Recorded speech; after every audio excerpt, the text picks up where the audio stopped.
পুরুষ মানুষ ভালো থাকার জন্য বাঁচে না, পুরুষ মানুষ বাঁচে ভালো রাখার জন্য।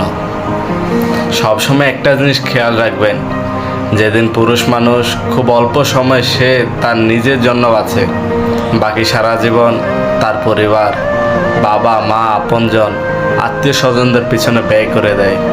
পুরুষ মানুষ নিজের জন্য কমই বাঁচে, সে বেশিরভাগ সময় সে অন্যকে ভালো রাখার জন্য বাঁচে।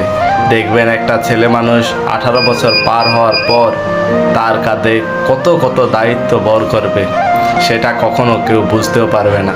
হ্যাঁ, 18 বছরের আগে যেসব ছেলেরা বাবা মার কাছে প্রচণ্ড আবদার করে বসে থাকে, তার সবগুলো সব পূর্ণ করার জন্য বাবা মাকে প্রেশার দেয়, নানাভাবে কষ্ট দেয়, সেই ছেলেগুলো 18 বছরের পর যখন তাদের 18 বছর পার হয়ে যায় তখন তারা বুঝতে পারে